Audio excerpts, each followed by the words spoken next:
Back to Hauling the Mail with Will and John. Will, the NASCAR weekend at Echo Park Speedway, still not used to saying that, is over. And Or we get used to have, saying it. yeah, no, so, we'll have time to talk about that, but Hmm. it's just so awkward for me to say that. But I remember getting used to Lowe's Motor Speedway back when Charlotte was called that. But I think Yeah. part of that is we grew up with that. I think if you are a kid and you hear that, you kind of get used to that. But Echo Park is a lot more complicated than Lowe's. Lowe's is just one syllable. And I would say Too. for us in the Northeast, I don't really even know what Echo Park is. I think it has. It's based in Texas. I think. I mean, I don't really It's know what not it has to not deal based with, in but Atlanta. shockingly enough, no. Man, we're off to quite a start here. I Yeah, already right. sidetracked about 5 seconds in. Yeah, So, right. look, Atlanta Echo Park.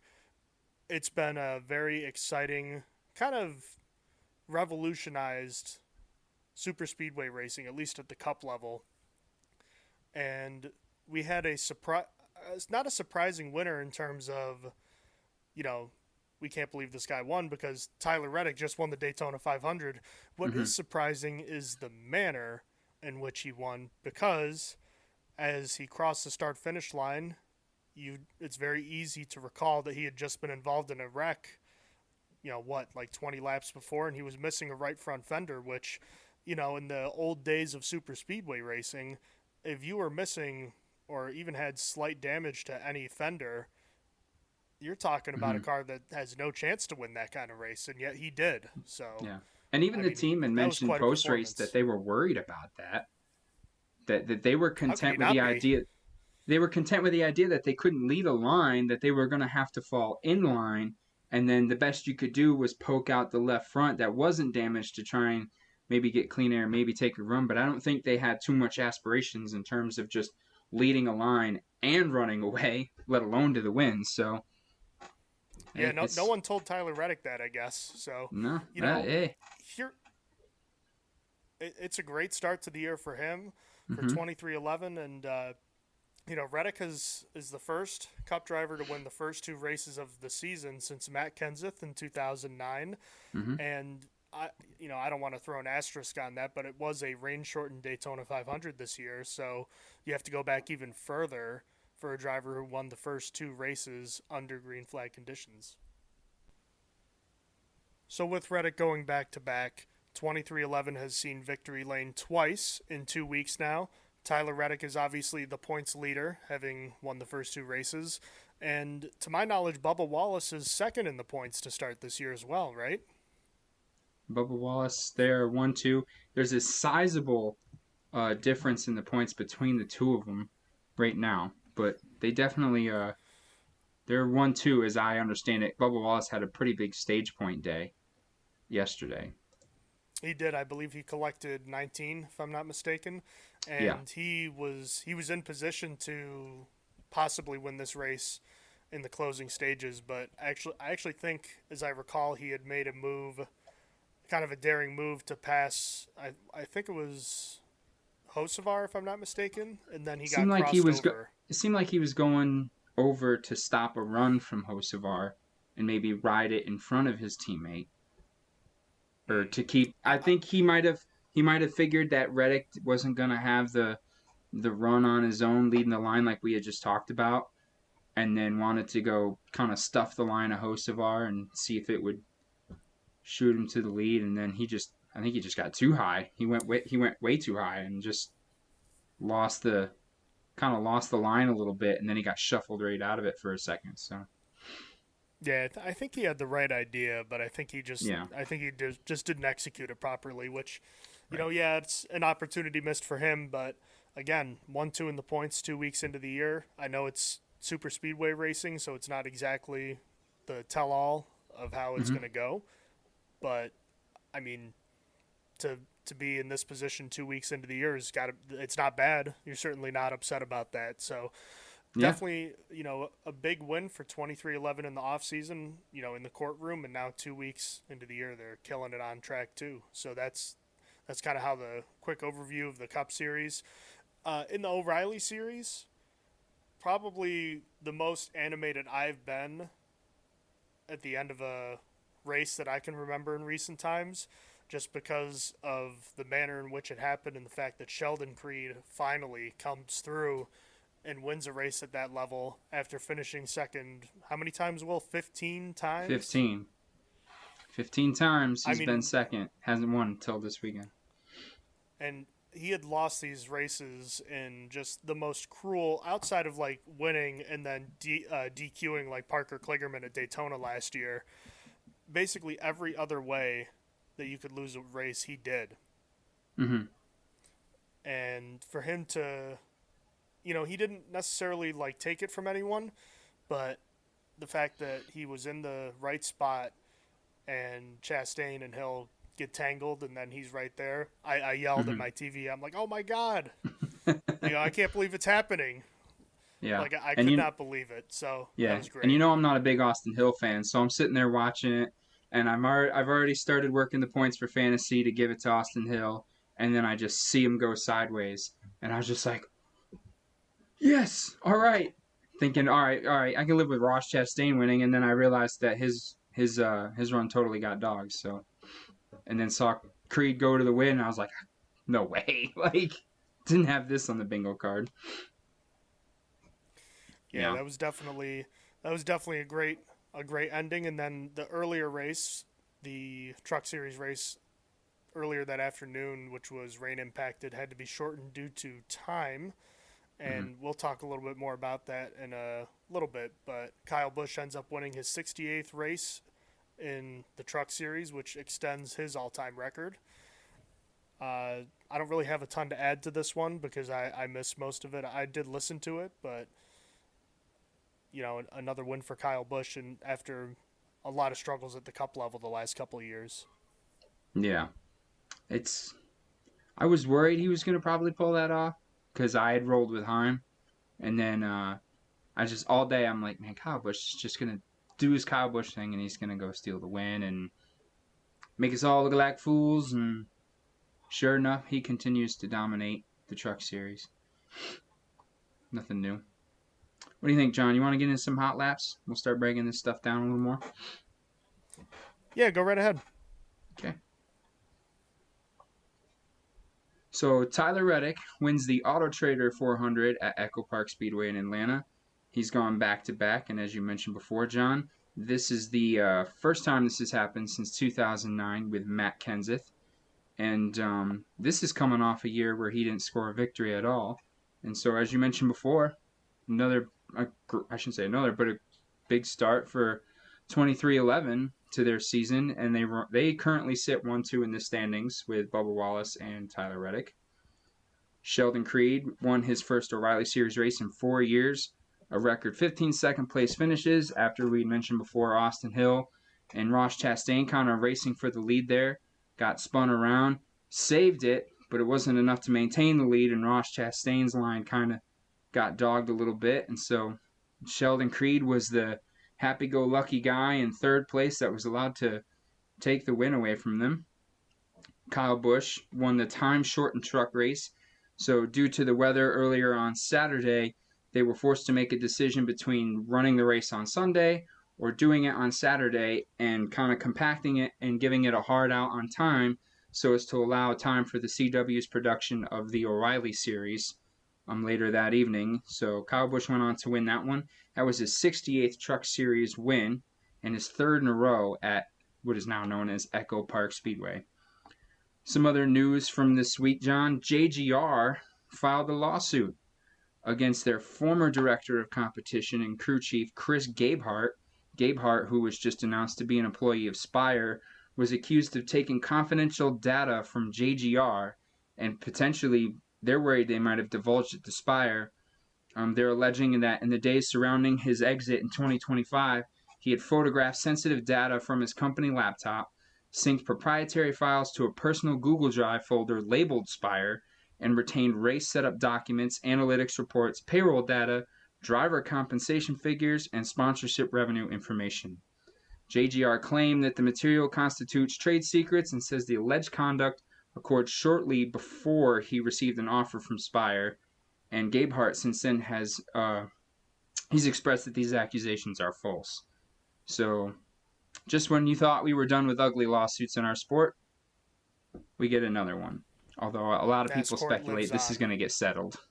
Yeah.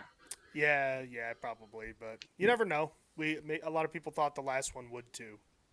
I think the worrisome connection here is it's not so much that they're worried about Spire, is that the idea that Spire, who has an agreement with Hendrick, if Gabe Hart's sharing this information with Spire, Spire could be sharing it with Hendrick, so on and so forth. I don't know if it's going to get that deep, but I think the last It I heard, feels. they were seeking $8 million in financial compensation from all of it. I, Is I, I what they were think seeking.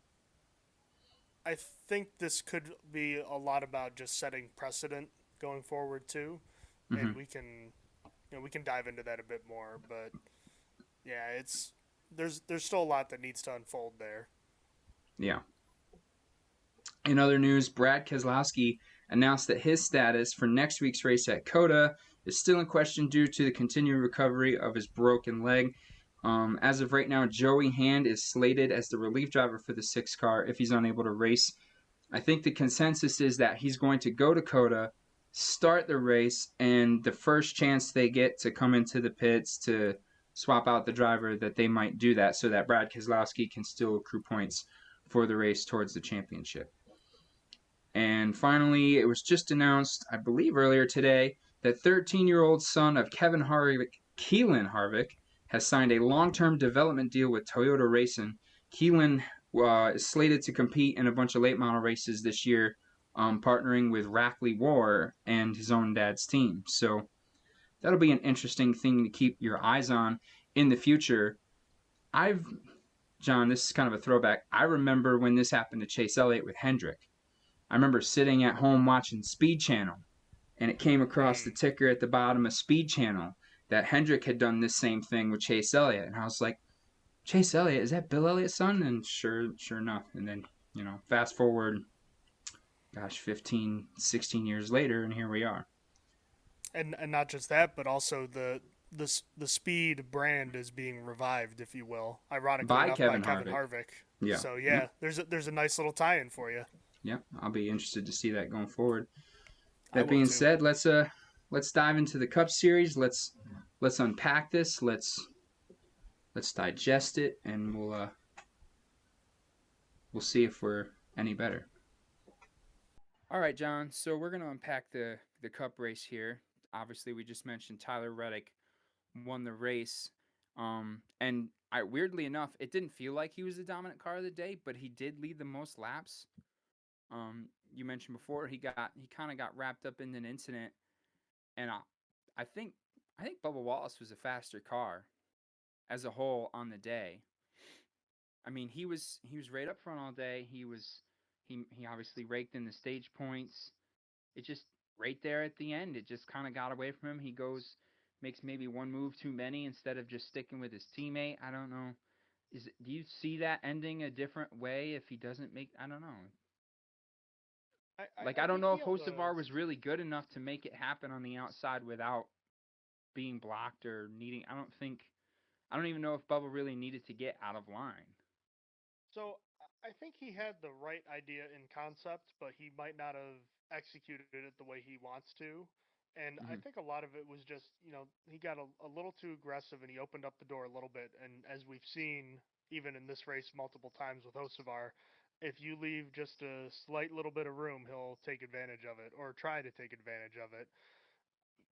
It's easy to second guess yourself in this type of racing. Mm-hmm. You have to be very deliberate and you have to be decisive quickly. I mean, you can't be sitting and wasting time. I mean, we saw what happens when you make a late Yeah. block on Saturday night. You know, it's it's easy to second guess yourself, but at the same time for Mm-hmm. Bubba, he's frustrated because he understands that he might not have a front running car most of the time at other tracks. Certainly not next week at Circuit of the Americas, but this was one of those instances where he did, and not only did he not win, but his teammate won again, which it's great for the team, but you measure yourself against your teammates, and when you had a chance to win it and you don't, that can be pretty tough on you. But he should still hold his head up high and just understand that if they keep bringing that speed to these super speedways, especially the summer race at Atlanta later this year, that you know he's going to probably be in a spot to possibly win again. So Yeah. you know it was a very interesting ending to the race, and I think overall, you know, Atlanta itself has been kind of a revelation for these Cup cars, and especially lately. But Yeah. this Cup car, it's like this track is made for this car. It's been wonderful. Yeah. It's been a 180 from the races we were getting from it for the longest time, and it felt like a super speedway race that we wanted without straying too far into the two car packs. We still got good runs. There were still lines to be had, and I still felt like all day we were watching cars race on edge and just be right there at the eclipse of either I'm gonna make this move for a pass or I'm gonna end up being spun out. And we did see some guys get spun out all day long. Just I mean Kyle Busch, it felt like he just kind of threw his car in line and it looked okay for a second, but just that fraction of amount of give that wasn't given to him from Noah Gragson, ended with him in the wall and totaled and day over. And I think we now have enough of a sample size with these now three super speedway tracks. We can see that the age of the surface, the Hmm. amount of space that they have, and really the timing and spacing that these guys have makes a big difference. So if you were to have a whole spectrum, and on one end is Talladega, where you have this tons of space, lots of grip, the track hasn't aged very much, even though the surface is the oldest of all three of these places. And on the far other end, you have Atlanta, where handling matters a ton. You have to be out of the throttle a lot, and it's a very narrow track by comparison. It's in Daytona somewhere in the middle of that, you have a combination of different things that it's like, okay, at Atlanta you'll get more traditional super speedway racing that you and I grew up with, but you'll also get a ton of fuel saving at Talladega. And the fuel saving thing has been a conversation for a while, but I think for me personally, this Atlanta type of style where tires matter, handling matters, decisions as far as when you make a move matters, Hmm. I think that's the best kind there is. And Yeah. it doesn't just make for exciting finishes, it makes for exciting ends to stages. And I know you want to get into how the stages have unfolded so far and how that's Yeah. impacted the championship race, because 2 weeks into it, we've got, we talked about the top of it, but there's a lot of other interesting things like surprise names on there. So I don't know I know there's a couple things you wanted to talk about with that. So why don't you tell me about them? Well, I would just say going into this season, there's a lot of things that fans have kind of had resistance to. And I think the stage racing is one that you and I hear about most of the time about and I mean even you as well. You've mentioned this that like there's some things about stage racing that doesn't sit well with you. That doesn't make sense, and while we have the understanding that it's there for maybe commercial purposes or to give points to guys mid race to allow them to say, "Hey, I was running well all day. I'd like to get something out of that." For some of the more old school, old fashioned fans, that's been kind of like this point of contention, one that they can't really they haven't really quite wrapped their arms around. And I think it was for me, I've learned to live with it for the last few years. It's just become natural to me. Like I don't think about it anymore. To be But to clear, you're see, talking about stages and stage cautions, like not just the stages themselves, but the cautions, yeah, correct? just the overall experience of having the stages in a NASCAR race. Yeah, where you're You know, segmenting your race into right? You've parts. segmented the race, and then there's the commercial break, and we agreed last week about how sometimes the way these things break down, where they have a caution a certain amount before the end of the stage, and then they lap that right into the stage caution, so then you end up under caution for what feels like forever. That can be modified, but I think the very presence of stages was proven this week to be a benefit for the sport because through 2 weeks of racing, it's been intense. It's been intense. I mean, the Daytona 500, the first two stages, The racing was intense. These guys were getting after it. I think they've seen the value of going after those stage points and what it's going to mean for their championship hopes. And then we've seen it again this week. I mean, we saw Kyle Larson end his day kind of overdoing it and racing a little hard, getting on a line, getting, not clearing himself on SVG and spinning and then totaling his car. I mean, it feels like through two races, and I know this is probably going to be different for a road course, but through two races, I felt like most of the best racing has been taking place at the end of the stages. And I think that's important for a current or a modern NASCAR who's trying to appeal to a generation where the attention span may not be there for 3 hours. But if you're saying, especially at the start of a year, where you're mostly trying to bring in those new fans, like you have a great head start for a second year running with Daytona and Atlanta being some extremely exciting races.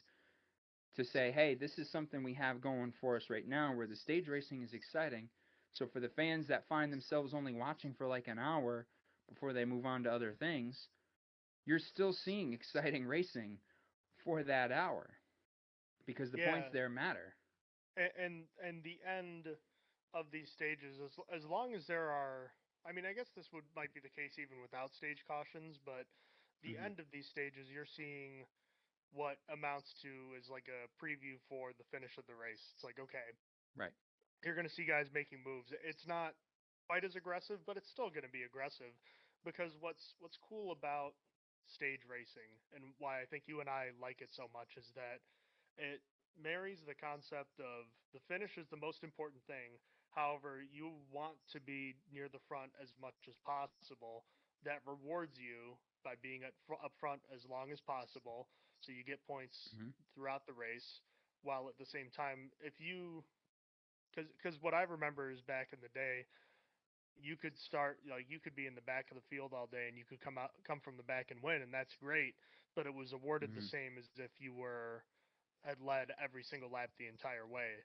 Now it weights it Right. a bit more, so it's like okay, we're not just taking into account the final lap. We're also taking into account how you did the you know 267 laps before that too. So that's what I really like about it, and I think that with this style of racing and with this championship format, I think that's big time. So and then now, as we're looking at the chase and how it unfolds, you know we're also talking about guys. You just mentioned Kyle Larson. I mean, putting himself in a wreck like that and ending his day, that could come back to haunt him. And there are other guys that are near the back of the pack, like all the JGR Toyotas started at the back of the field this week, and some guys are further back than others and are in a tough spot right now. Yeah. Yeah. I mean, it just, I think for the stages, and like I said, it may be different coming to COTA because with COTA, we're probably, we might get those short pitting situations. But I feel like what they've brought to the table has been pretty valuable. And like I said, the stage cautions we could probably live without.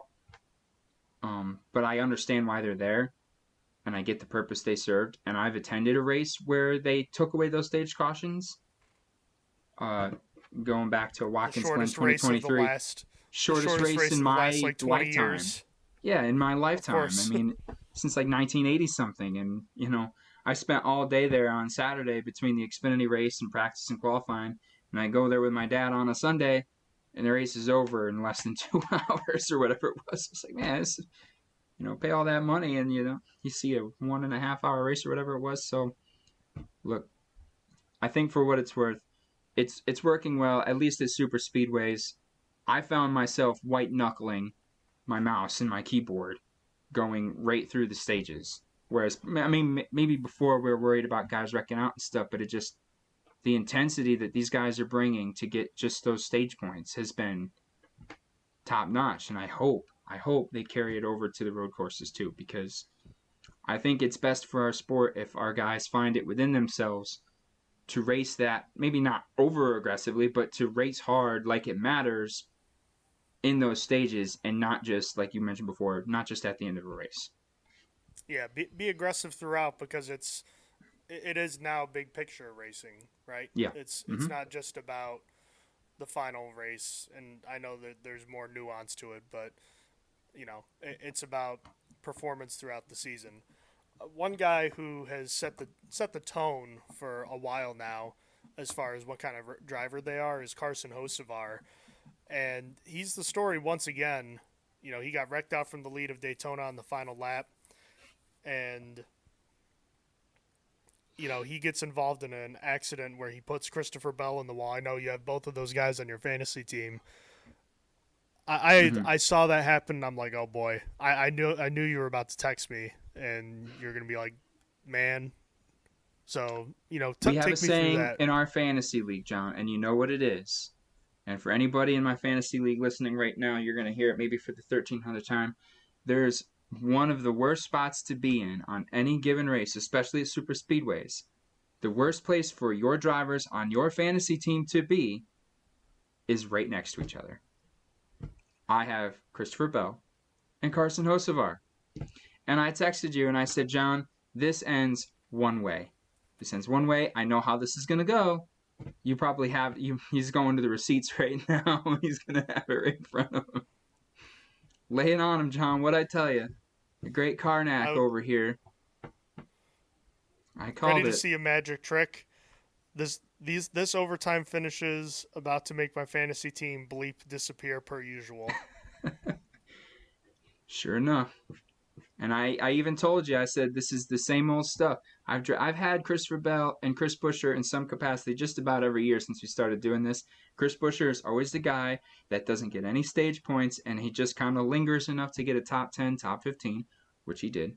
And then Christopher Bell is either really great or he gets dunked out of the race. And he's leading the race, looking like he's going to win, but he didn't get any stage points, and then he gets totaled by the third guy on my team, Carson Hocevar, which I guess to his credit did get me a top 5 with a few stage points, but you know, fantasy talk can be for another day. But He he always finds a way to you know, become part of the story. I've seen some people kind of compare him to Joey Logano when he came into mm-hmm. the sport, and there's countless other examples, but he's wonderful. He is wonderful and terrible for the same things, which is that he's very entertaining, and he can also be a thorn in the side of your favorite driver too. So He sure is. So you, what do you make of that move on Christopher Bell? Right. there Obviously, there's it wasn't there. It wasn't. well, It was that's the poorly thing. timed. It's tough because when you're getting a push like that, sometimes you aren't expecting to make a move, but you have to make a move because you're getting pushed so aggressively. I don't know that that was necessarily the case here. Again, I am not a professional race car driver. I could not tell you if that was the case or not. But I think if he had the choice, it was not the right time for that. But I also understand, you're going for your first win. You're up front just like you were last week. I could understand it, but I think big picture, you got to be a little bit patient. Again, Yeah. I talked about a spectrum earlier for super speedway racing. If Sheldon Creed is on one end, Carson Hocevar is on another. We can kind of find a middle ground here where Yeah. you can push the envelope, but you don't need to do it that quickly. I mean, they You had, don't need to do it I mean, 100 yards past the start finish line on the white flag lap or whatever it was, or on the basically restart. Yeah. they were about as far past the start finish line as Christian Eckes was when his drive shaft broke. Yeah. Yeah. That's my Too own damn issue. early.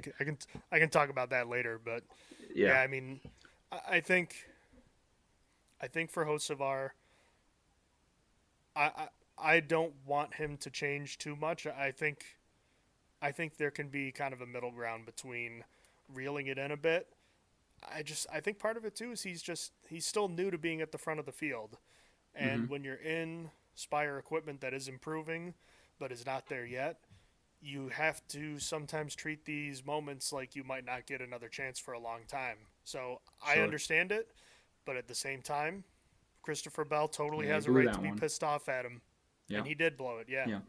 Yeah. To your point, I agree with you. Hocevar has a level of desperation being up there that maybe guys like Christopher Bell or obviously Tyler Reddick may not need because Reddick just won a race and Bell's clearly going to be contention for a lot more.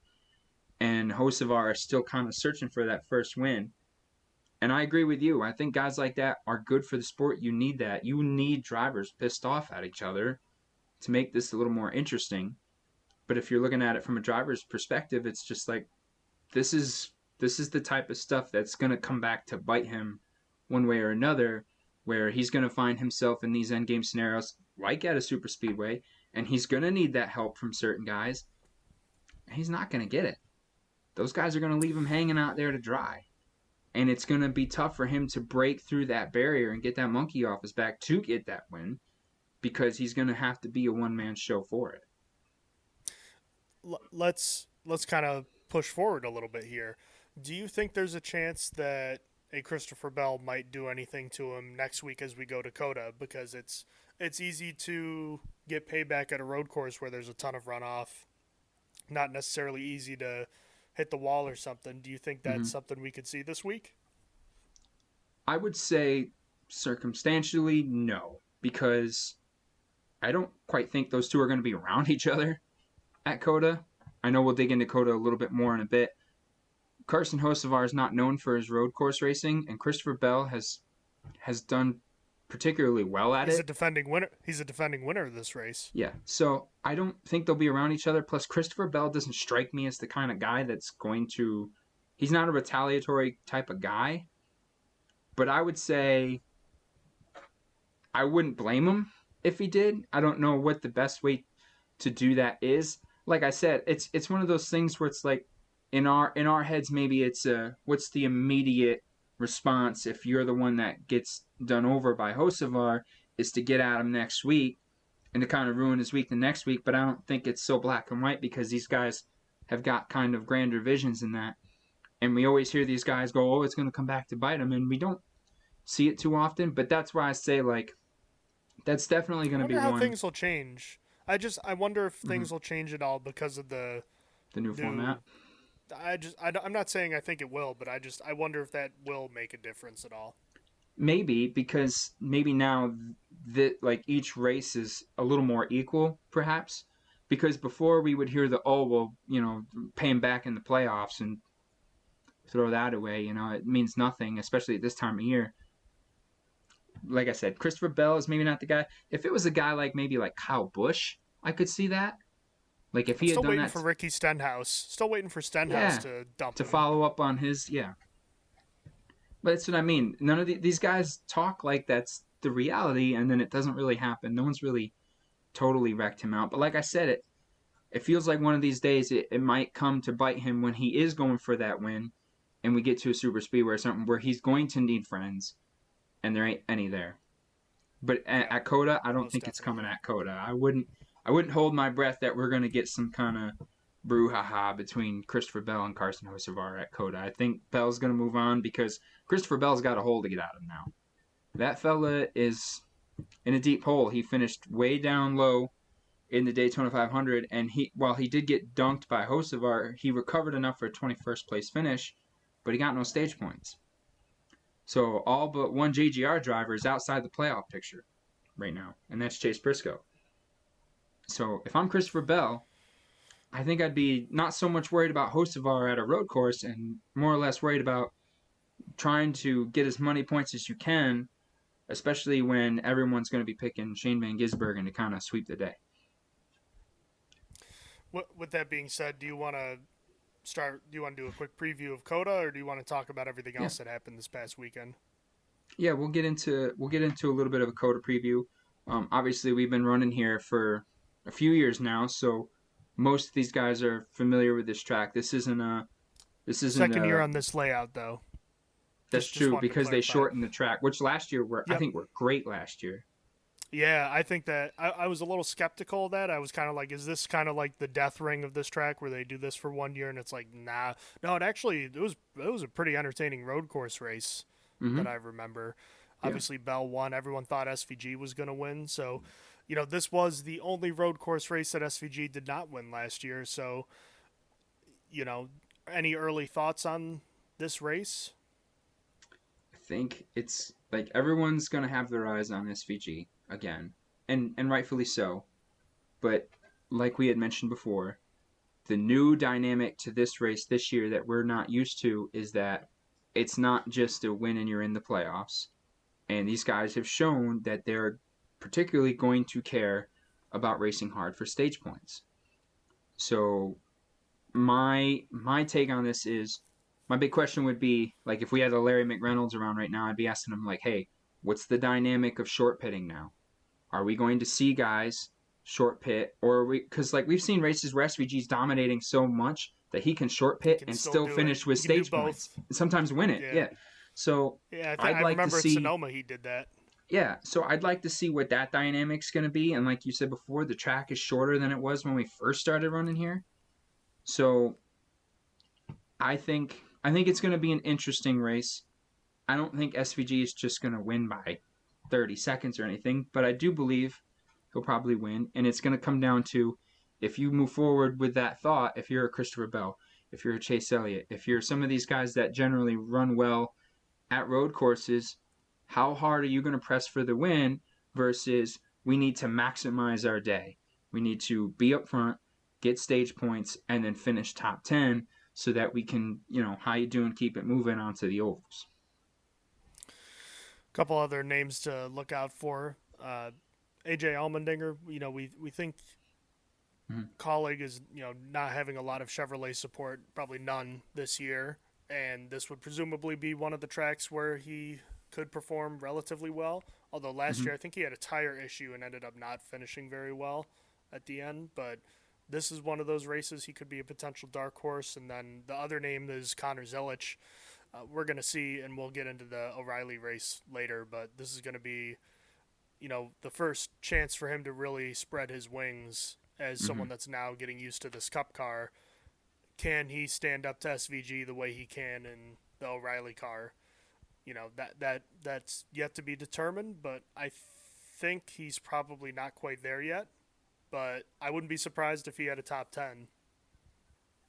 Yeah, I don't see him taking this cup car. I know everyone's kind of banking on him maybe winning one of these road course races. I don't know if it'll be this year in the cup car. At least if I'm in his corner, if I'm in on his team, I don't think I'm pressing him on that.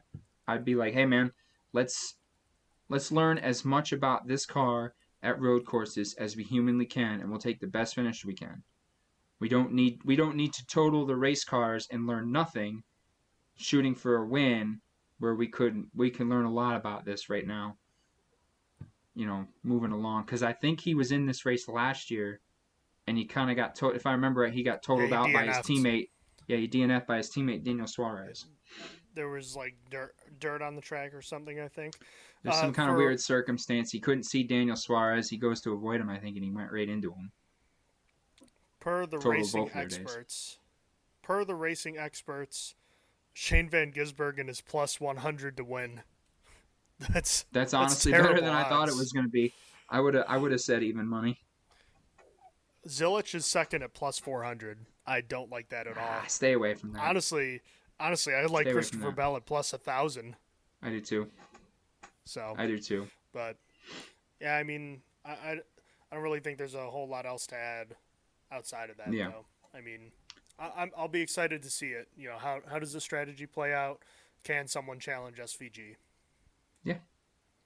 With that, let's rip the band-aid off, John, and let's talk about, for the first time ever, O'Reilly Series winner Sheldon Creed. The one and only Sheldon Creed, a bridesmaid no more.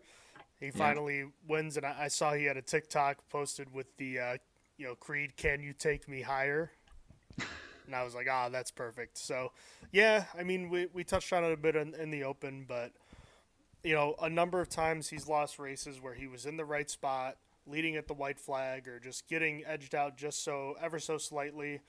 And, it comes at Austin Hill's expense. And I think you and I think about that flashpoint where I think Austin Hill kind of became a villain in the eyes of many a NASCAR fan that day back in, it was the penultimate race of 2023, I believe, when they were Martinsville. teammates. Yep, Mm-hmm. when they were teammates, and they're both going for the win to try to get to the championship four, and Creed does everything he can.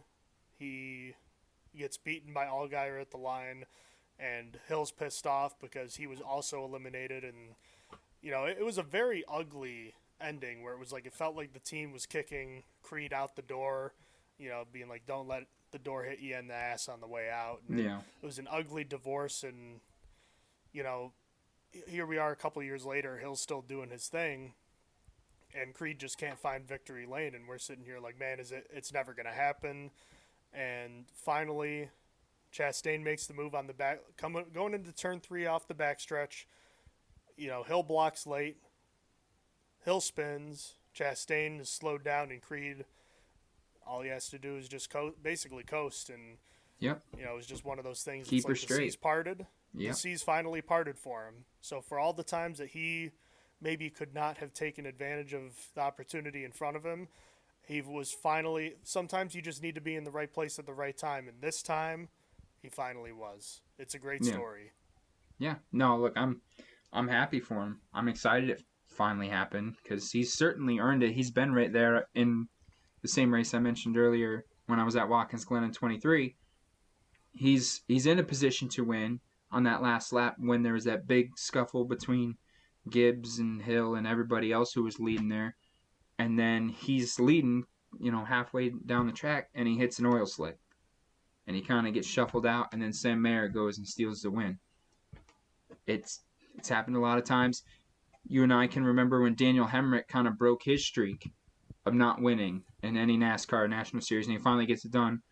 Obviously, in a far more important race to win the championship, but it is nice to see a race that you and I talk about so often about, like, when you're a guy that's searching for a win, sometimes the best thing is to just have sustainability with track position, be up towards the front, and the more often you're up front, you're going to have those chances where those guys take themselves out, and all you got to do is maintain, and you'll be where you need to be to win the race. And it finally came through for Sheldon Creed, so it is nice to see. I mean, some guys would call that backing into a win, but when you're up there as often as Sheldon Creed has been up there, at some point, something's got to give. You can only 15 do so second much place without just finishes. wrecking everybody, right? He can't just go full Hocevar and just dunk everybody. As many times as I would have liked to have seen him do that just to get the win and to get that monkey off his back. Look, he's a guy that's done it the right way, and he's lingered around, and he's finally getting his flowers for it. 15 second place finishes in a row without a win Mm-hmm. is just it's beyond a statistical improbability. I mean, it should be impossible. So, It's Denny call it Hamlin that backing, says on average you only win about a quarter of the races you deserve to win. and then Sheldon Creed in the O'Reilly series is like, let's cut that like in another quarter, and then again, let's just keep slimming it down. Look, Yeah. such a statistical improbability that backing into a win now on what could have been number 16, it doesn't matter to me. Of course, it doesn't matter to him. It shouldn't matter to anyone. This guy won a Truck Series championship. I mean, Mm-hmm. he had become a punchline because of that. But you were on this years ago when he doesn't DNF, which of course you could say that about a lot of guys, but when he doesn't, he's up at the front. It was always just, He's well, he strong. doesn't Yeah. win. He He's just doesn't always win. had speed. He's always had speed. He's But never lacked that. now that he has one, could that kind of break the dam? I think it could. I I I, think it I could. was concerned. I was concerned about the Haas factory team cars coming into this year because I didn't know where they'd be in the Chevy pecking order. I don't know, man. I know it's just super speedways, but I think there's a chance that Creed wins a couple more races this year. I could see that. He could. The law of averages suggests if he stays up front as often as he generally does, and with the level of aggressiveness that we see with this series, he could very well get right into another one of these things. I'm looking forward to when he has a day where he's literally the best car and he wins as the best car. It doesn't happen as often for anybody for that matter, not just Creed, but for him specifically. I think that would be the next step, right? You and I talked years ago about the expectations for the Detroit Lions and how I was like, let's just knock one rung at a time. Let's win the division. Let's win a playoff game. Let's get to an NFC, so on and so forth. So I think for Creed, that's where we're at, right? You get that win, great. Now let's be the dominant car and win the race, and then continue to stack wins as if it's coming easier now. You're not pressing so hard to get that first one to shut everybody up. Now we can breathe, but don't take our foot off the gas. Let's keep that level of intensity up a little bit, because that sustainability is what's going to keep us in the mix for the title, let alone just the being able to win on a week in week out basis.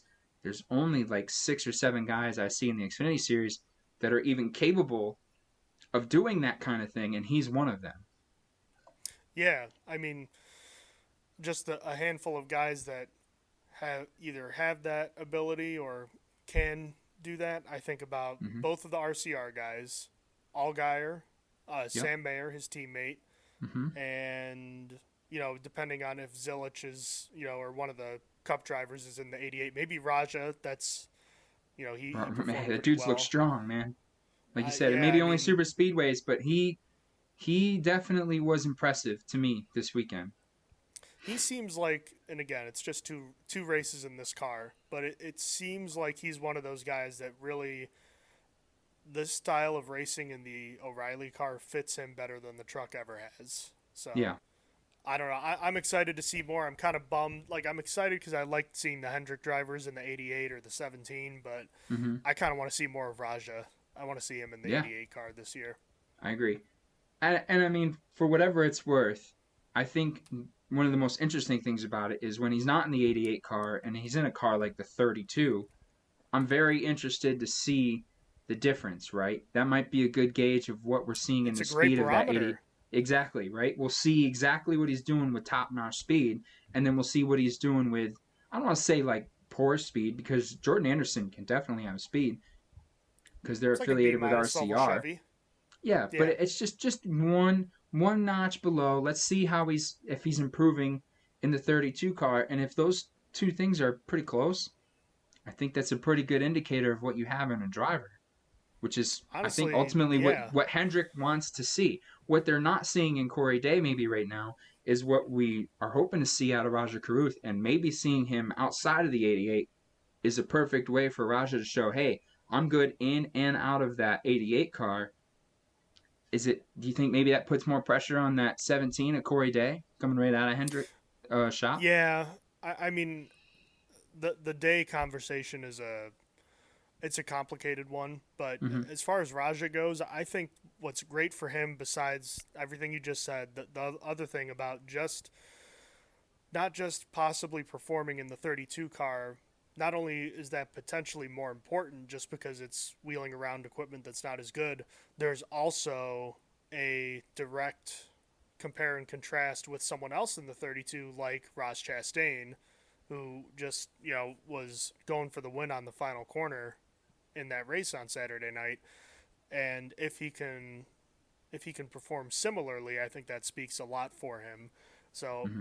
again, it's early returns though on Raja Caruth. Very good. I want to see more. Corey Day, it's been a bit disappointing. Look, he's 19 years old. Hendrick has a lot invested in him. He's Kyle Larson's protege. I think it's pretty clear. We went over his preseason stats before we did our fantasy draft. He's got talent. He's fast, but Mm-hmm. he seems to be making a lot of mistakes. Now, again, we shouldn't bury someone because they make mistakes when they're 19 years old as Right. far as being a race car driver. That being said,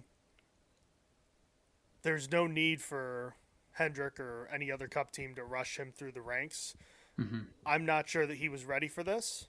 Time will tell, but it's been a rough start, and he committed the cardinal sin on Saturday night of not just wrecking himself, but he wrecked Teammates. his. And I know they're not technically teammates, but the Hendrick car is basically JRM. Those are the ones you can't So total. yeah, Yeah. especially when it's the considered the championship contender Justin Allgaier from your team, Those will but be your best friends out of Super Speedway, yeah, and and you and totaled them all. and, and it's so funny because it's that's that classic joke of the guy who starts the wreck doesn't end up like getting the worst damage from it or something. But No, yeah, I mean, he was the look, only one that kept going. it's I'll I'll I'll, I'll sum it up like this. It's not the end of the world for him right now, but kind of like William Sawalich at the start of last year, you gotta figure it out soon. Yeah, yeah. So before we move on, I do want to I want to put you in a tough spot here, John. The 48 becomes available at the end of the year, let's say. Are you picking Bowman or are you giving Raja the shot? Am I losing Raja if I don't put him in the car? Um, mm, let's say no for now. Then I'll stick with Bowman. My Look, my only concern is that, and we can get way more into this later on in the season, but as the off season, the silly season stuff comes up, there's a lot of empty seats this year, and I think you and I can agree there's a bit of a shortage in the lower series in terms of who is going to fill those spots. So if we're talking about more than 3 or 4 Chevy spots available, I mean, clearly, I know you mentioned the Corey Day is like Kyle Larson's like little wingman there, but I think Raja has kind of done it the right way. We've seen him kind of, I don't want to say toil, but we've seen him kind of take the growing pains in the Truck Series and then graduate now into the Xfinity Series. And it's way too early to say anything now, but like he's showing speed, he's showing resolve, right? He's getting compliments from Mark Martin for car control and the where he's putting his car and how he's handling his business out on the track. He's a likable guy off the track. I mean, he's starting to kind of more so than some of the other prospects in these lower series. He's starting to kind of check those boxes for these teams to say this is a guy that we can start to consider maybe to take a shot on if we're looking at a young guy to put in one of our Cup Series car. So I mean, I think if I'm Hendrick, like you asked me, I would take Bowman for next year mm-hmm. based on what I've seen so far, which again is just 2 races. But you know, Raja could change my mind, and Bowman could also change my mind based on how the rest of the season goes. I, I'm definitely encouraged by what I've seen from Raja Karuth, and you know, big picture, like you said, he's kind of come through the ranks. In an ideal world, it's a meritocracy, and he would definitely be worthy of it. But if it were a meritocracy, Corey Heim would have had a full time ride in Cup 3 years ago. So, you know, Corey we'll Heim see how hasn't that had all a plays team out. owner sponsor his car for the third straight season now. Yeah, that's pretty wild. Right. I I know you wouldn't got put too something much cooking. stock in the Caruth thing, but I mean he has had HendrickCars.com on that car since 2 years ago when he kind of first went full time in the Truck I think Series after the I think GMS years. I think I had said something when that happened. I think I Mm-hmm. had told you I was like, don't be surprised if he ends up like at JRM. I think I predicted it a year early, but I think I was still technically right. You've So had the wavelength and I whatnot. mean, it's not Anyway, hard. I mean, you connect the dots. I mean, yeah. but yeah, So going into next week, we'll wrap up O'Reilly here. Going into next week at COTA, we do have some names to look out for. Obviously, you mentioned a little earlier in the show, Connor Zilic will be in the one car making his return. So obviously, he's going to be a force to be reckoned with.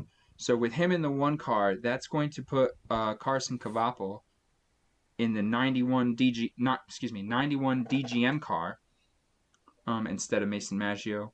Some other notables to look forward to this week. We have Shane Van Gisbergen running in the number 9 JRM car. So hopefully, it sounds like we'll be up for another very Zillich SVG exciting battle. bet. Yeah, Those have been so much this has been fun entertaining. at this level. Absolutely. Probably will be closer than the Cup Series battle between these two. Mm-hmm. Another couple things that are interesting. First of all, I gotta say, I'm so sad that Carson Quapple's not in the one car just because this race last year was Zilich and Quapple dueling it out at the front. You've got the guy who's been on road courses his whole life, and you Mm-hmm. got Quapple who's like never done it. It's and kind they're of his going coming toe to out party toe. last year. It was. Yeah. I remember being so impressed with Quapple in that race, and I was like, I want to see more. So Hmm. I'm disappointed, but hopefully he can perform well in that car. This will Same thing also for him we be, mentioned with Raja before, right? If you get in that 91 car and you go take top 10 at a road course, like no one's expecting you to be SVG and Connors Village this weekend, but if you go out there and you take top 10 with maybe a couple of stage points in a 91 car to kind of sustain your success in terms of the driver points, that's going to open a lot more eyes than if he just does a ho hum top 15 day in the one car. yeah, So, yeah, absolutely. And so be interested to see a that. couple other interesting names to note. This will be the debut race for Brent Cruz this season. So we Yes. had been confused about how that was working. It's because it's a road course. It's like mile and a half plus ovals. I think he can't do so until he's 18. So that's Yeah. technically means he's allowed to run this race. Uh, who else is out there? We got Austin J Hill. I That's always not love going to that. confuse anybody. Some other folks that were not is not usually there on a regular basis. Alex LeBay will be in the zero car for SS Greenlight. We've got Tyler Gonzalez in the number 5 for Hettinger Racing. Let's see. As I scroll down the list I here, we think got Sage Balta. Karam's a former. I was going to say I think Sage Karam's a former Indy Next champion, if I'm not mistaken. He'll be in the 55 for Joey Gase. No offense to Mr. Karam, I don't put a lot of stock into Joey Gase racing machines. Teach No, their own. We've got Baltazar Leguizamon in the 30. Say that name 10 times fast. exotic name. Yeah, shout out to that dude for Barrett Cope Racing in the 30 car. Preston Pardis is going to give it a shot in his 50 car this weekend. And everybody else looks like the regulars that you're used to seeing. Oh, and JJ Yaley in the 42 for Young's Motorsports. So, 2009 Formula One champ.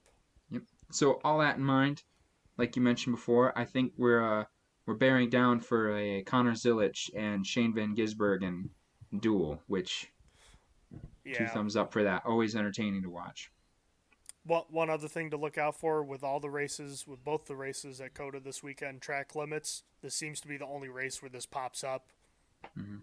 Could change things pretty drastically. So just be on the lookout for that. Yeah. All right. What do you say we cover the Truck Series real quick? All right. We're gonna Yeah. we'll take a quick break and we'll break down Kyle Busch's win in the Truck Series. If you want to see more content from Hauling the Mail, we are currently on TikTok, X, YouTube, and Spotify. You can catch our full-length episodes on Spotify with the name Hauling the Mail, on YouTube at Hauling the Mail Racing Podcast. If you want to see tweets and more up-to-date information and sometimes some race updates, you can follow us on Twitter at hauling_mail. And to see clips and extracurricular videos, we are on TikTok at hauling.the.mail. This week's episode is sponsored by Amanda's Riverside Bar and Grill, located on Winterdale Road in Starlight, Pennsylvania. Delicious food, cold beer, and excellent company. Summer fishing is just around the corner, and you can make Amanda's Riverside Bar and Grill a nightcap after a nice day of fishing on the Delaware River. So thank you and shout out to Amanda's Riverside Bar and Grill for sponsoring today's show. All right, John, welcome back. We're here now talking about the Craftsman Truck Series race from Friday night. This race was cut short due to time constraints from the weather. They did a hard out at 4:20. So when the race hit 4:20 p.m., they would then the next time around they would wave the white flag, and then that would indicate the end of the race. Kyle Busch would go on to win, which would be his third straight win at Echo Park Speedway and his 68th in the series. Going back to the hard out at 4:20, how did you feel about it? Because I know this was maybe the most controversial thing of the weekend in terms of how the fans responded. I was okay with it because at the very least they were transparent. I think you might agree with that. They were transparent before the race that this was the situation. That 420 was the hard out. So everybody, all the teams had the knowledge beforehand that this was going to be the scenario should they run long. Kind of like the darkness, sort of Mm-hmm. impacting the end of a race like we've seen at New Hampshire before when Eric Almirola won, or Uh, the first, actually, I think the first, certainly the first Chicago street race, maybe even the second one too. Yeah, I think both of them were shortened due to darkness. This is a little different in one way, and fully understand, and I get that it's a difficult spot for NASCAR to be in. The O'Reilly series is a better ratings. They pull in better ratings than the Truck series does. They're on network television, even if it's the CW is not a big network, as opposed to FS1. They tried to do as much as they could to get the race in. I just I'm curious as to if this is something that we might see with other things going forward. So I guess what I mean when I say that is like, do you think this is just kind of a one-time thing as it applies to just NASCAR? I guess my concern is I don't want this to happen if like I'm thinking like I guess I'm just thinking like the Clash. Like Mm-hmm. I want to make sure that the whole race gets in, and I'd prefer it to get bumped to a different network as opposed to them ending the race early. So I guess that's probably just a concern for this specific scenario. I just think I think there's no way to please everyone with this, I It's guess a is what I'm it's a trying to lose say. lose with this. I Yeah, think, that's really what to it your comes point. down to. But I Yeah, don't think I hope it's not repeatable, if that makes sense. right. I don't want this to be a regular thing, but I think in the context of what we were facing this weekend, I don't disagree with the decision. I know there's some consternation from folks because it was kind of a strange feeling when you're like, okay, they cut this race off at 4:20. There was only 10 laps to go. It wasn't like we had that much race left that we had to cut off. Yeah, just 15 And there miles was a short. there was that window there between the end of that race and then there was a half-hour pre-race show for the CW before the O'Reilly race. So everyone was kind of like, "Hey, we could have gotten that in and it wouldn't have been the end of the world." But I'm not going to pretend to understand the TV rights deals and how that works when you're going from one network to a different network entirely, right? You have Fox, who is the one that handles the Truck Series broadcast, and you have the CW that does the O'Reilly Series broadcast exclusively.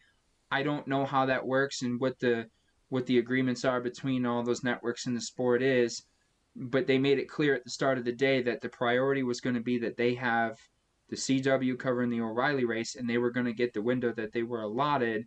So if it was within their ability to get most of the truck race in, they would. And I do think in hindsight that that was probably the right call to try and get everything in when you had originally planned on Saturday. Because if you start talking about taking the race to a Sunday deal, like Sunday morning before the Cup race, I know people were like, well, I got short of 10 laps. And it's like, well, I can't speak for everybody at the track, but if you say you bought a Saturday ticket, not a Sunday ticket, because it's expensive, you would have missed out on a whole race Extra rather than 10 hotels. laps. Yeah, you got to pay for Yeah, and another hotel. exactly. It's a whole different logistics nightmare for so many folks that I'm not going to fault NASCAR for going, hey, we had these races scheduled for this day, and we made it through both of them. We only lost 10 laps in the truck race, but we still got the essence of that race. We got the excitement.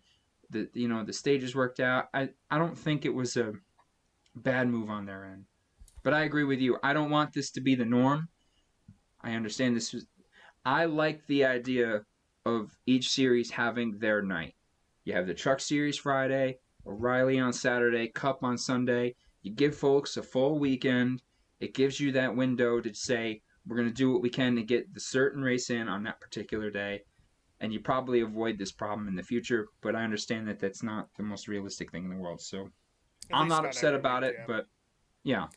I guess the only thing I would say too is if NASCAR is that you know that hell bent on making sure that they get everything in for each race, they got to find a way to work that into the negotiations for each of their individual series going forward. But Mm-hmm. you're not going to go to CW and say, "Hey, can you put off your window for 30 minutes because we got to or 10 minutes because we got to finish this race that's not on your network." They didn't sign Right. up for that. So look, No. it was the right decision. The Yeah. the best of a no-win scenario, like you said. So Yeah. as far as the Um. rest of the race goes, like I said, I listened to it. It sounded really exciting. It sounded like an entertaining Yeah. race. What was your take on everything that you saw? I think we saw. It felt like the Truck Series races that we've normally seen lately, where it was like the guys that you expect towards the front running well, minus Christian Eckes, who had a terminal truck issue, kind of, even if they didn't start towards the front, the guys you expected to move towards the front got there, and like the other series, all their stages were exciting. You saw guys racing hard for stage wins. Like they really prioritized getting points. We saw Corey Heim surge in the first stage, and then he had a couple issues. He didn't quite get up there in the second stage, and then when he was up there at the end of the race, kind of felt like he fell in line and just sat there and stuck there to the demise of my fantasy team. But we saw Hocevar was racing pretty hard as well, and he actually helped push Bush to the win, which is unusual because Bush is usually one of the biggest critics of Carson Hocevar. So to see Bush after the race compliment him was kind It's of like the jarring, Twilight but Zone. yeah. So yeah, I mean, but all in all, it was a good race, man. I think overall NASCAR couldn't have made out any better from their super speedway races in terms of the level of exciting racing that they're getting and how it might draw in folks that aren't otherwise watching on a regular basis.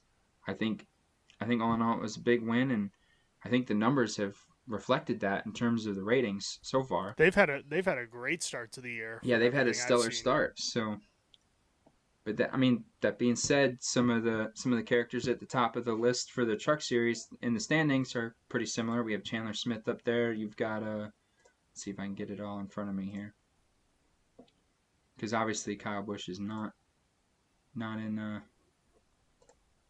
in the standings. So you have Chandler Smith up there towards the top. Some other guys that we have in the mix here. Gio Ruggiero has been strong. He's second. Ben Rhodes had a good outing. Led The the most ThorSport guys laps. all had speed. Yep. Stuart Friesian's had some points. We even have a Ram truck, Brendan Queen, up in sixth in the standings. So he's in the mix. He got a top 10, I think, yesterday. And then Caden Honeycutt's look good. Andre Perez's look pretty solid. So I mean, we got some guys up there that are that we thought would be up there. A couple of new names, but all in all, it's super speedway racing. It's very early, and there's not much to take from the standings at this point, other than some guys that otherwise may not have been in the picture have got a nice jump so that they can continue to try and be aggressive in the ovals. Well, the good news is that it's still going to be impossible to take anything away from the Truck Series because they are going road course racing like the O'Reilly and Cup Series next weekend. Mm-hmm. However, instead of at COTA, they will be going to St. Petersburg, the street course where IndyCar kicks off their season every year, and they'll be racing there. So that'll be a unique challenge. The Truck Series has two street course races on its schedule. I never would have figured that would have ever happened. They're trying all kinds of new things. So I mean, why not? Well, and what's good for them is because they're partnered with IndyCar this upcoming weekend, you're getting a lot of different drivers in the field that you typically wouldn't see. To highlight a couple on the entry list, you've got a four-time IndyCar champion and three-time Indy 500 winner in Dario Franchitti driving the number one Tricon Garage Toyota that Corey Heim was in last week. The brother of the late John Andretti and Adam Andretti, who was in the 5 Tricon truck last week. He will be in the 5 once again this week. You've got Jackson Lee, who I believe, yeah, he's the son of Kevin Lee, longtime IndyCar broadcaster. I believe he's 23 years old. Yeah, I know he's done USF 2000. So that's another guy with an IndyCar background. Colin Braun, who was a part of the 2023 24 Hours of Daytona winning team, and a couple other names to look out for as well. There's a lot of interesting names on there, but honestly, I think as far as previewing the St. Petersburg race, Will, I feel like it's kind of fruitless to. I feel like it's kind of fruitless to analyze it too much. It's a street course Yeah, race in the truck series. I mean, if it's not carnage, I'd be stunned. yeah. It's gonna be one of those ones I feel like where it's I don't want to say like survival, but it is going to be a matter of like, okay, how many of the veterans kind of keep their composure to be relevant at the end? Because like you said, we got some of those ringer names out there that are interesting, but I don't know as if Dario Franchitti jumps off the page so much that he's going to go out there and dominate SVG style. His last race in any sort of NASCAR series was 2008, for Yeah, so I example. mean, yeah, I I still think wouldn't. it's going to be about the equipment, about how fast Yeah, you are, and like you said, can you stay out of trouble? So I really don't think there's a lot else to add. pray and run your race. I think it's going to be a veterans race, though. I do think it's going to be a Ty Majeski or a Ben Rhodes maybe. The guys that are used to kind of being just sustained top 10, just lingering around, let the other guys kind of take themselves out of the picture, and then you pounce when necessary. Would be my take on it. All right, With that then. being said, Yeah, John, let's move I on. think we're gonna go on to some first class and then return to sender right after. So I'll get us started on first class here, and then you can kind of take over the return to sender. For me, we didn't go over this in the hot laps, but something that came out about the time that the race was going on was that there is an intention for Fox to have continued side by side commercials whenever under green flag conditions. So my first class is Fox stepping up to the plate, seeing what Amazon did last year and going, we can do something for our fans that I think is for the best. And it's going to be side by side commercials. Now, this may happen more often than normal to kind of adjust for that, but I think in order to not lose the screen of the racing, I'd say that's a huge win because outside of maybe the in booth commentary from between Harvick and Boyer, I've been pretty impressed by everything Fox is doing to kind of change their imagery and to kind of change the dynamic they have with the race fan watching at home. I've been impressed. I haven't the last two races I haven't sat there and gone, ugh, that was awful. This is a typical Fox thing. They've been really, really strong. And Mike Joy has had his fastball so far. I mean, he's, especially in the end race scenarios, he is really, really carried. So I would say my first class so far is Fox. 2 weeks in, really solid. Side by side commercials. No more missing green flag action if we can help it. Pretty crazy to think about that, but look, you can definitely say I think it's clear Fox has heard the criticisms that the fans have been levying against them for the last few years, and they took it to heart. Now, Mm-hmm. it's not perfect. You just mentioned that yourself. There's still kinks to work through, and they've got their own issues to work through. But I believe they still have to honor local media as advertisements at the top of the hour. I still think they have to do that regardless of if it's green flag or yellow flag conditions. But still, the fact that they have done this so far, as you pointed out, huge steps in the right direction. Last year, we gave them a lot of credit for the Daytona 500. I believe it was only side by side commercials during the green flag of the Daytona 500. And then after that, once you got into their main slate, they went back to the way things had always been. And it was like, what are we even doing? Mm-hmm. Give them credit, man. We rag on them a ton, but it's great to be positive about Fox and their NASCAR coverage for once. Let's Yeah. keep doing it, man. You know, it's not perfect, like you said, but let's keep taking steps in the right direction. I'm very excited about that. So let's keep it going. I totally agree with your first class there. Mine is going to be Echo Park Speedway, Atlanta Motor Speedway, Echo Park. Mm-hmm. The the reprofiling of this track has done wonders for super speedway racing in general. Now, Well, you and I know that the racing at this track was not very exciting for fans prior to the reconfiguration. I do think that with this car, it might have actually been incredible. We'll never know. But, you know, this is being able to watch a super speedway race at Atlanta kind of reminds me of what it was like watching, Daytona or Talladega growing up. It's like a callback to our youth, and it's reminded me of like why I fell in love with racing in the first place. So I've been very excited about that. So Echo Park Mm-hmm. Speedway is my first class for this week. Uh, I've just Marcus Smith deserves a ton of credit for it. Yeah, It's and been he a took his revelation. lashes for it early on too. He did. The Some people some of the really laid fans were into him upset, on it. especially the Hmm. drivers though. The The drivers were drivers, like, we yeah, weren't consulted. They were very upset. yeah, And the first couple years when the surface was new, it kind of played out similarly to the other, super speedway races. But now that handling matters, now that you have to get off the throttle, it might be, one of, if not the best track in NASCAR today. So, hmm I just wish they had done it to Texas instead. But I if I suggest that now, someone's going to be like, "Oh, you can't have too many of these races," and I'm like, "There's too many races at Texas right now as is." But okay, yeah, whatever. yeah. We can get No, into I that another agree. time.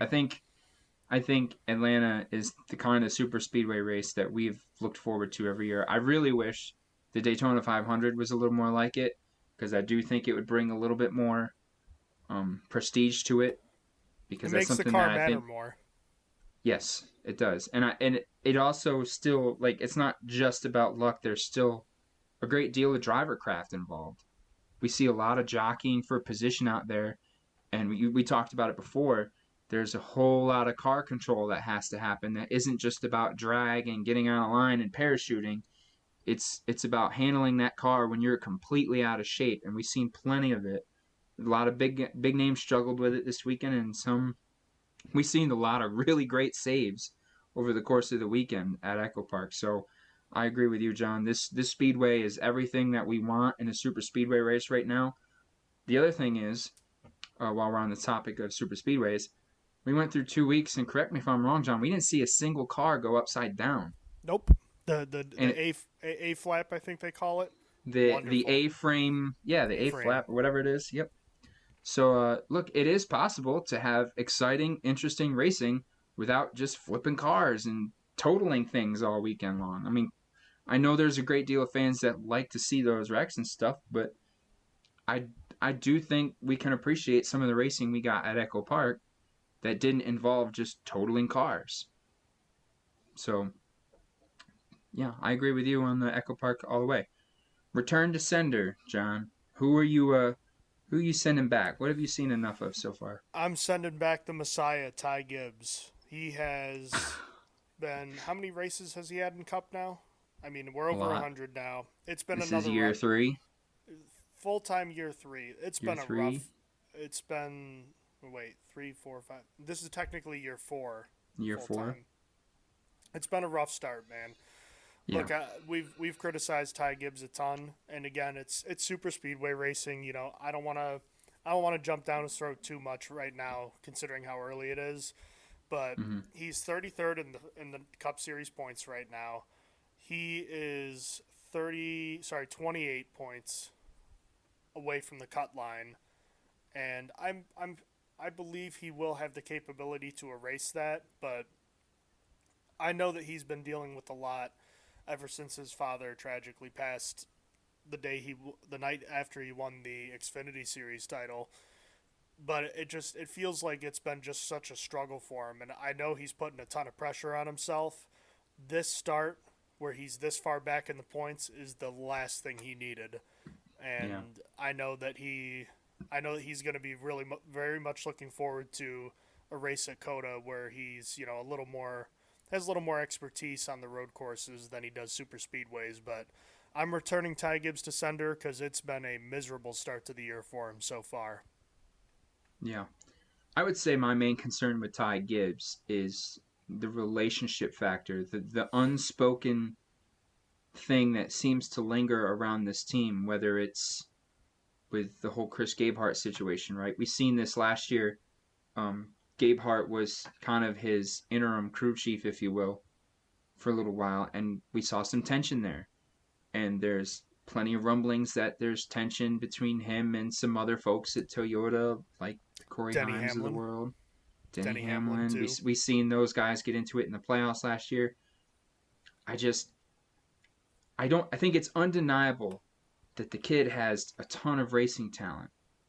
I really worry about the business end of it, where it's like, hey man, you just because, right? I don't want to be the guy that sits here and says he's got the binky in because he's a Gibbs boy, but whether he likes it or not, that's something he needs to overcome, because that's how some guys are going to look at it. Whether it's right or wrong, that's the angle that the public is going to take every time things goes wrong for this kid. And I don't think it's necessarily true all the time, but I do think there's some times when you look at the way he's performing or the way he's reacting to his performances, and you go, man, you just need to bear down and just kind of stay focused. And I think it kind of gets lost a little bit, maybe because there's too much job security. I don't know, but I'm with you. I'm really hoping we see more from him, because he didn't do a ton for his likability in the other series in terms of the way he raced. We've seen him wreck a teammate in the semifinal round of the Xfinity Series with Brandon Jones. It's not out of the ordinary to see Ty Gibbs kind of make some brash mistakes, and we're not hearing a lot of good things about it. It just feels like every time we turn around, there's something else that makes you go, what is really going on there? Like, And that is it? patience, I was just going to say that patience where, hey, he's still a young guy. He's adjusting to the car. I'm going to look it up, but like we said, he's in year 4 now. If this is year That 4, he's had slack, just about as much time as everybody else in this car. I remember when this next gen car came out, one of the big takeaways was, hey, we get to put these rookies in this car the same time as the veterans do, and it might kind of springboard their progression. But for Ty Gibbs, there really hasn't been that ton of progression. So I'm with you. It's very early in the season, and they might turn around and make us look like fools at COTA. But like I am really hoping to see a little bit more from Gibbs and JGR as a whole. Right? We talked about it earlier. Only one guy from JGR is currently in the playoff picture, and it's Chase Briscoe, after his second place run here at Echo Park. So and if it weren't for that, he'd be nowhere to be seen either, because yeah, he'd had a brutal start to the year as he well. had a kind of tough start with Daytona. I gotta. My return. I was just gonna say, give me a minute. I'm gonna double check, because I'm fairly certain Ty Gibbs has more starts now than Harrison Burton does in this car. I need to double check though. Oh, almost certainly, right? I feel like they have. Go ahead. Because And, Harrison move Burton, on. we're on year 2 without Harrison Burton in the Cup Series now. I'll look it up. Yeah. While you're doing that, my return to sender, John, Sam Mayer. For those that haven't seen it, go look it up on Twitter. Sam Mayer, after the race, celebrating with his teammate Sheldon Creed, goes out. He does a little bit of a, what drivers do when they celebrate and show appreciation for their teammate.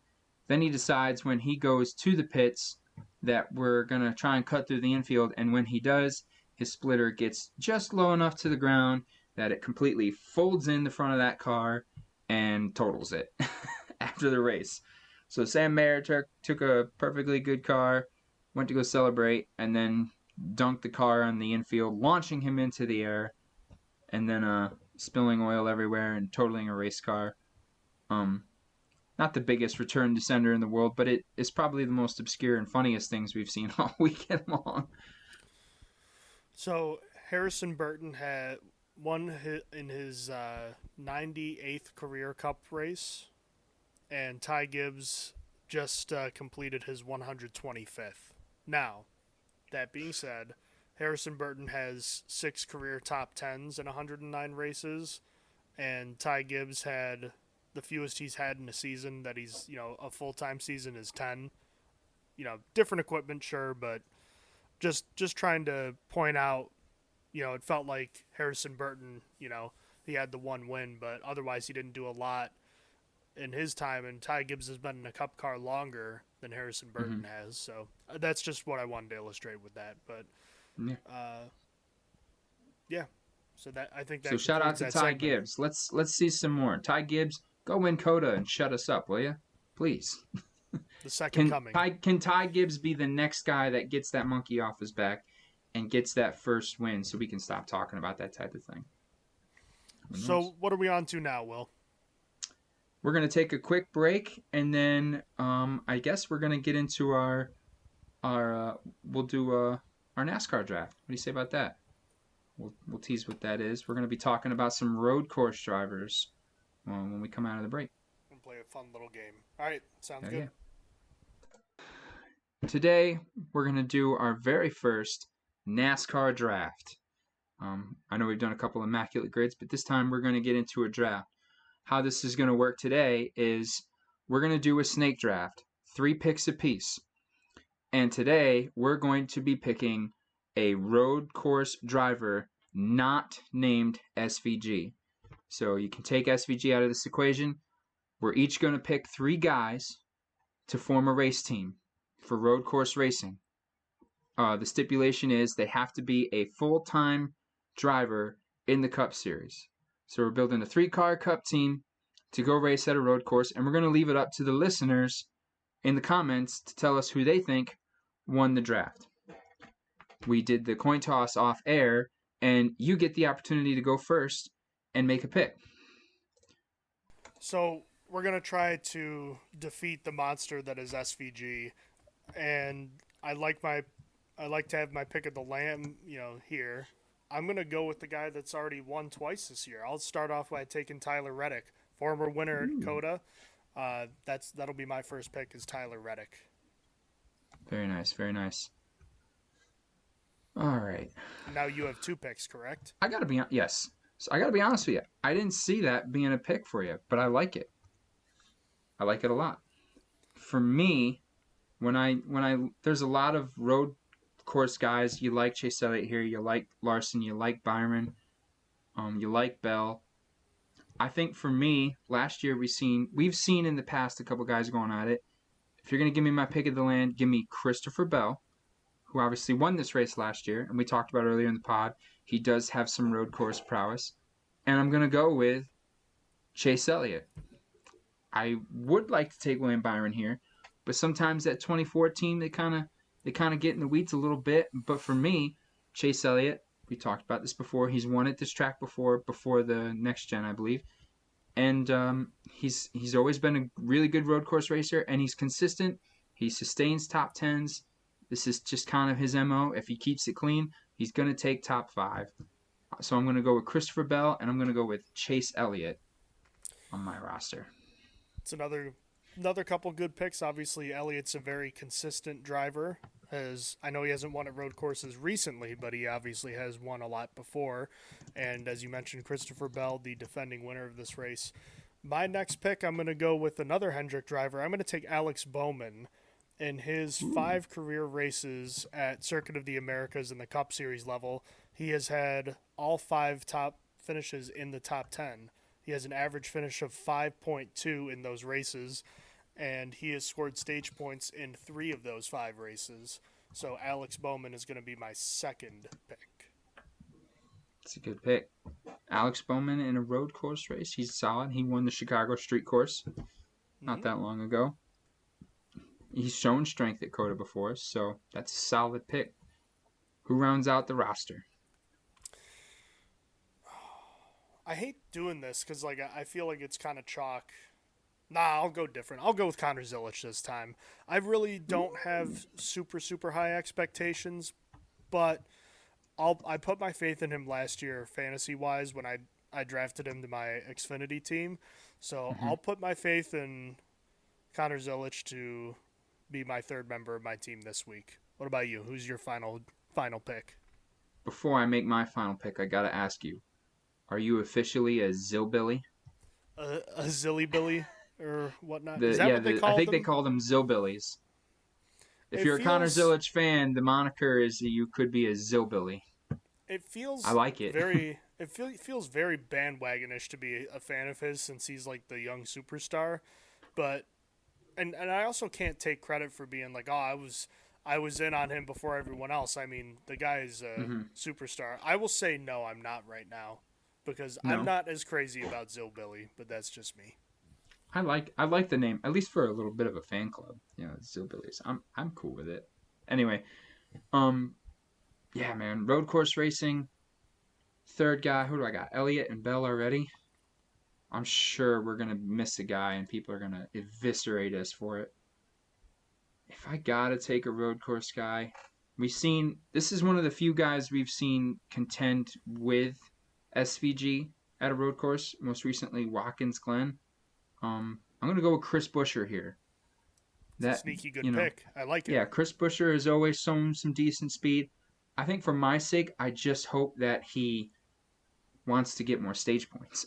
I was gonna say you're not getting Self stage points. selfishly for fantasy, I want to see more stage points, but I think Chris Buescher is maybe the next option.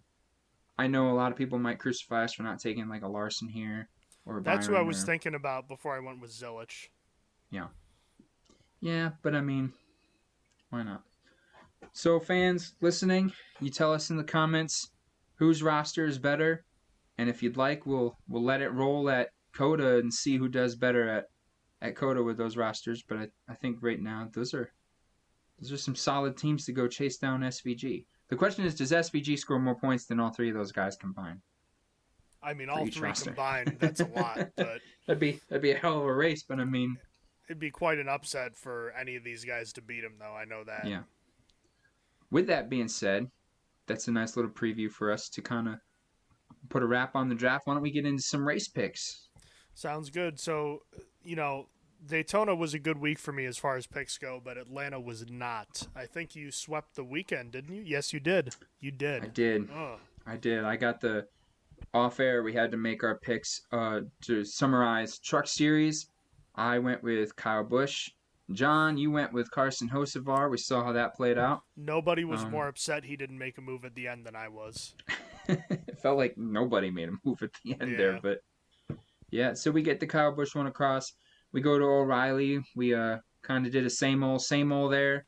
You went with Austin Hill, knowing I absolutely wouldn't, and I rolled with my guy Jesse Love again.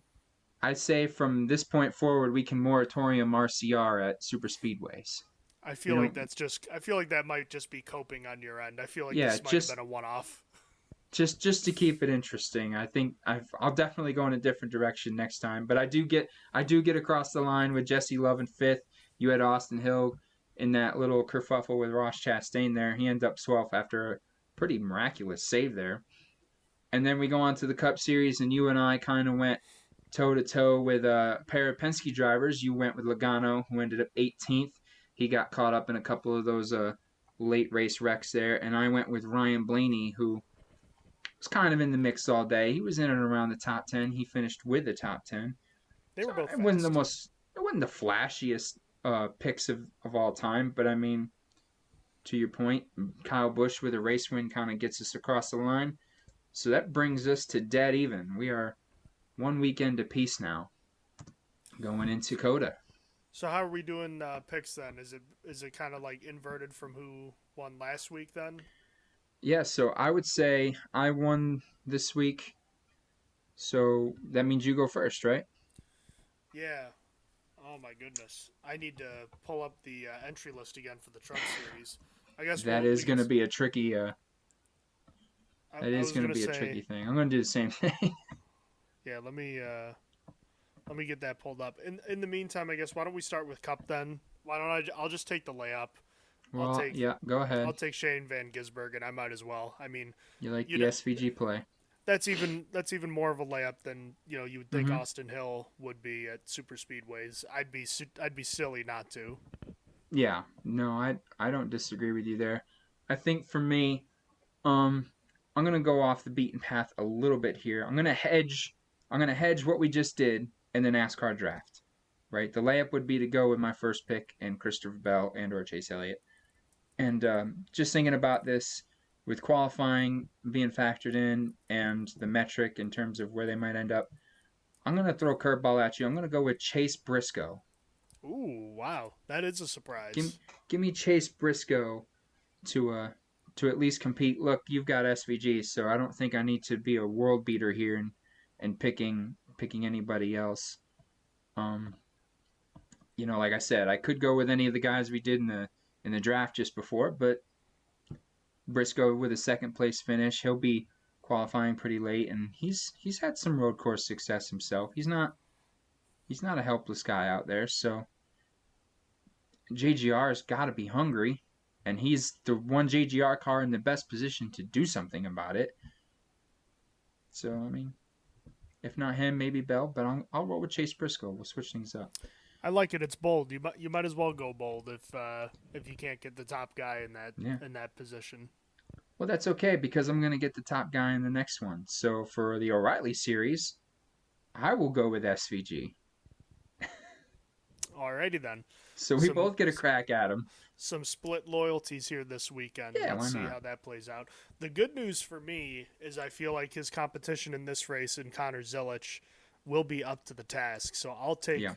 I'll take the leader of the Zillbillies and Connor Zilich himself See, you for are the a O'Reilly Zillbilly. I series. told you. I guess maybe I am. I don't like that name, but I guess Yeah. I'll learn to love it.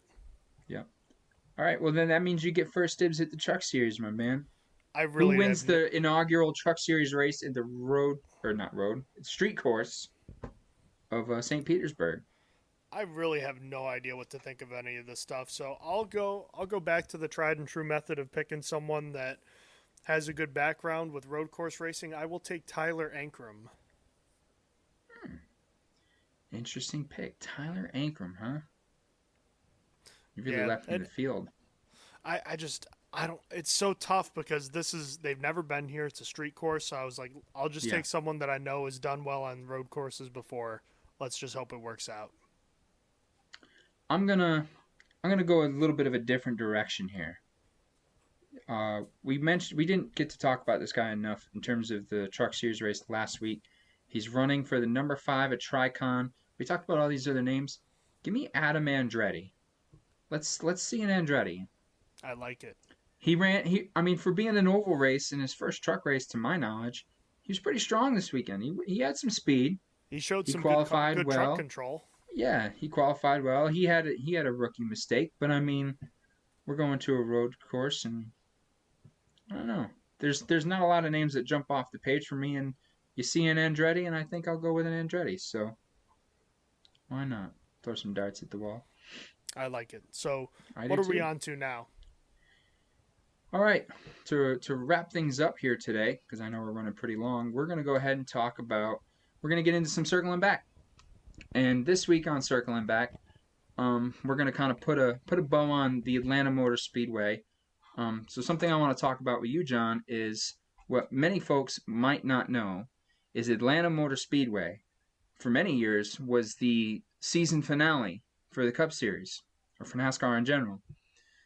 So Atlanta Motor Speedway served as the season finale in 1960, 1962, and then from the years 1987 to 2000. It actually would have been the season finale race in 2001, but due to the attacks of 9/11, the New Hampshire race was rescheduled to after the Atlanta race in the '01 season. So New Hampshire became the season finale that particular year, which saw Jeff Gordon win his 4th title. Let's see, what else we got? So let's 1992 is probably one of the most memorable races. John, you and I have talked about this race before. It's one of the most memorable races in NASCAR history, and the significance of it in 1992 was, for starters, we saw there was a lot of different drivers that were still in contention for the championship race, most notably Alan Kulwicki, Bill Elliott, and Davey Allison, all racing for the championship that year. It was also the final race for Richard Petty, full time in the Cup Series, and it was the first race for a certain Jeff Gordon for Rick Hendrick. So ultimately, it was one of the most entertaining races we've seen. Alan Kulwicki walked away with the championship by 1 point. I believe it was. Oh no, he won it by 10 points over Bill Elliott, and it ended up becoming because Bill Elliott won the race, Kulwicki won the title because Kulwicki led more laps. He didn't finish low enough in the race, so That Kulwicki that's walked away with it. that's one of the maybe one of the most famous NASCAR races of all time. Yeah. I believe there was a bad like call for Bill Elliott to come pit like a lap too early, and that's why he didn't get those bonus points. Mm-hmm. Didn't lead enough laps. One of the wildest races of all time. Mm-hmm. And the other significance of it is obviously it was Alan Kulwicki's only championship because both him and Davey Allison both lost their lives the following year during the season. And Bill Elliott would later go on. We mentioned Bill Elliott. He previously won his only championship in 1988. Let's see, 1, 2, 3. So seven or eight different times a title was actually clinched at Atlanta during that race. 1960 with Rex White, 1988 with Bill Elliott. Rusty Wallace clinched his only title in 1989 while Dale won the race. Let's see, 1990, 1991 were both clinched by Dale Earnhardt. We just talked about 92. Dale also clinched at Atlanta in 93. And then in 97 and 2001, Gordon clinched the championship at Atlanta, even though in 01, Atlanta wasn't the final race. And another one of note, John, in 1996, Terry Labonte clinched the championship, his only championship, while his brother Bobby Labonte won the race. And there's actually a pretty interesting stretch there. Bobby Labonte won 3 of these finale races at Atlanta in 96 and 97 and 99. However, in 2000, Jerry Nadeau won this race, and Bobby clinched his first and only title in the Cup Series. That's kind of cool. Although Yeah. it would have been cooler if Terry won the race in 2000, but that's okay. And for those who don't know, Atlanta used to be configured kind of like Homestead Miami Speedway is today, Mm-hmm. where it was just a standard oval. And obviously, it's been the quad oval since what I think '97, give or take, sometime around then. Yeah. And obviously, they just reconfigured it a few years ago. So it's a track that has served many different dates and also 3 different configurations, which is kind of Mm-hmm. interesting too. Yep. We talked earlier about time shortened races. In 1998, Atlanta had a shortened race due to time constraints because it looked like they were ending after 11 p.m. and it allowed them to use the newly installed lights that they had just put in for an IndyCar series. So that was one of the first few races we got to saw with lights. And in 1990, Morgan Shepherd won at Atlanta Motor Speedway. Even though tragedy struck in the pits in that particular race, Ricky Rudd had locked up his brakes, lost control, and actually struck a crew member of Bill Elliott's team, a gentleman by the name of Mike Rich. Um, he lost his life. I believe he Wow. was the. If you've ever seen Days of Thunder, John, those pit crew guys, it didn't used to be the what you see today with the signs. It was a guy that literally stood at the end of the pit stall with a road sign like this, and he just had to stand there and watch the car come barreling at you until it came to a stop. So this race actually led to a lot of pit road changes in terms of rules, such as closed road procedures. It's why we talk about maybe pit road is open or closed now. Men jumping over, when men were allowed to jump over the wall to service the car, and of course, like I just mentioned, what they call now the lollipop signs, which is a lot more of what you see today with the signs reaching over and dangling down to mark where your pit stall is, rather than some guy standing there white knuckling, tight butthole and all, just hoping you don't run him over. So Wow. What'd you those say are his name some. was? Mike Rich was the Mike guy's name. Rich. Rest in peace to him, and obviously very unfortunate that that's what Mm-hmm. caused all those changes. But sadly, that's how things are It's crazy. sometimes. So We just saw a guy get hit this weekend. A yeah, pit and crew member Taylor for Taylor Grace. Gray in the Yep. Xfinity Series. He kind of went after a tire before it tried to leave his pit stall on him, an uncontrolled tire, and he kind of just timed his return to the wall a little too late, and had to jump on top of the hood of the Taylor Gray machine. And he was all right though. He kept motoring. He did his job the rest of the day. So shout But out to thank those you. pit crew guys, Yes, 100%. Thank you for bringing that because up because that's a yeah, story that I think should be told. So thank kudos to you for telling it. So that's circling back this week. And that pretty much wraps us up for now. COTA coming up this weekend, John. I don't know the schedule off the top of my head. I'm assuming St. Petersburg race is Friday, I or is it will check Saturday right morning? now. So we have the trucks at St. Petersburg kind of running coinciding with the IndyCar series in their first race of the season. And we have the O'Reilly and the Cup race taking place at COTA this weekend. So we have that to look forward to. We'll get to some road course racing. I know it's not everybody's cup of tea, and it's going to be a far cry from what we've been seeing at Daytona and Atlanta. But it's nice that we're kind of in the throes of the season now. We're in the rhythm of the year, so we got that to look forward to, and I think it's going to be a good weekend. I'm excited to see what happens with the stages and how we navigate short pitting and who's going for points and who's going for the win and so on and so forth. So I can tell you the Grand Prix of St. Petersburg. It's an 80 lap race. It'll be on Fox, basically a promotion for the IndyCar race there. It'll be Saturday at noon this weekend. That's Okay. when the truck race will be. The O'Reilly race will be a 65 lap race at COTA Saturday at 3 p.m. And then we have for the Cup Series, we have a 95 lap race at COTA. That'll be a 3:30 on Sunday. That one will be on Fox as well. And then that's the last race on Fox until April 19th. Alrighty. There you go. That's the Very weekend good. preview. Real quick, John, before we get out of here, I do want to give a shout out to all the folks that have listened so far, have followed us at our socials, to the folks that have watched us on YouTube and on TikTok. The reception we've gotten so far has been pretty remarkable. I think, and while to most podcasters in the world, these numbers probably look, puny and kind of pathetic, but I think for our purposes, I think they were far grander than what we had expected. And the support that we're seeing from friends and family and from folks online has been pretty great. I'm impressed with how much reception we've gotten on this whole ordeal. So shout out to all you folks who have liked our content. I know our TikTok is doing pretty damn well right now.